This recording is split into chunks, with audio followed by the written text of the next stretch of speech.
Hello and welcome to another episode of Gorgon TV. Today's topic will be the altruistic parties running in the 2020 US presidential election. After researching the candidates that have filed with the FEC to run for president this year and that are associated with a political party, I have found that only the Green Party and the Peace and Freedom Party fit this description.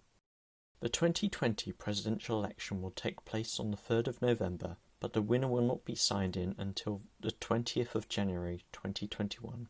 In order to win the election, a candidate needs to receive a majority of electoral votes. Each state receives a number of electors equal to the total number of senators and representatives it has in Congress. In total, 538 electors make up the Electoral College. Therefore, in order to win a majority of the electors, a candidate must win 270 of them.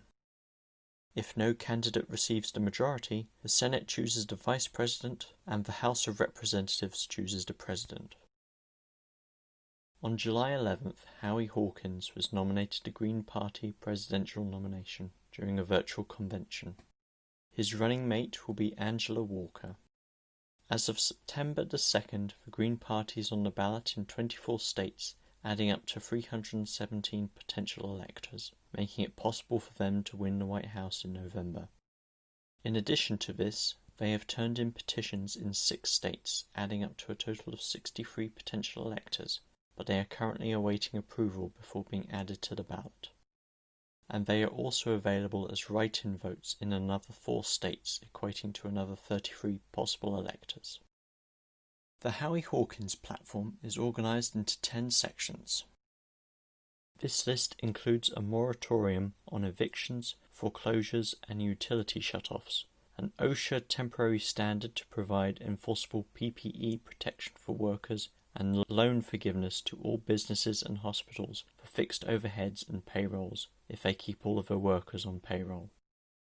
This list includes a ban on fracking and any other new fossil fuel infrastructure, electrification of the national rail network, introduction of high-speed rail between cities, and public ownership and planning in energy, manufacturing and transportation.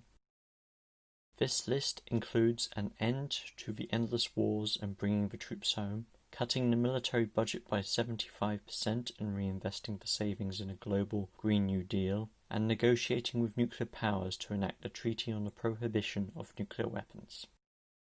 This list includes free public education from kindergarten to college, Medicare for all through a community-controlled national health service, and a job guarantee. This list includes production for use within ecological limits, public ownership of big banks, and industries and worker cooperatives. This list includes full public campaign finance, proportional representation in Congress, and ranked choice national popular vote for president. This list includes defending abortion rights, honoring treaties with Native Americans, and reparations for African Americans. This list includes ending mass incarceration by treating drug abuse as a health problem and not a criminal problem, community control of the police, and an end to warrantless mass surveillance. This section includes socializing social media and e-commerce monopolies, taking antitrust action against media conglomerates and social media platforms, and restoring net neutrality. This section includes cutting corporate welfare, ending the cap on social security tax for high-income earners, and a more progressive personal and business income tax. If you would like to help the Green Party or the Hawkins-Walker campaign, you can always volunteer your time or donate by visiting the links I've left in the description. The other altruistic party that I found running a presidential campaign was the Peace and Freedom Party. The candidates running are Gloria La Riva for president with Sunil Freeman as her VP. As of September the 17th, their presidential campaign has ballot access in Arkansas, California, Colorado, DC, Florida, Illinois, Louisiana, Minnesota, New Jersey, New Mexico, Rhode Island, Tennessee, Utah, Vermont, and Washington. They also have official write-in status in Connecticut, Georgia, Idaho, Kentucky, New York, Texas, and West Virginia. Added together, this equals 302 possible electors, which is enough to win the White House, and they are still trying to gain ballot access in many other states. The La Riva campaign puts forward a 10-point platform. The first of these 10 points aims at ensuring it is a guaranteed right for Americans to have food, housing, potable water, education, healthcare, and a job or basic income.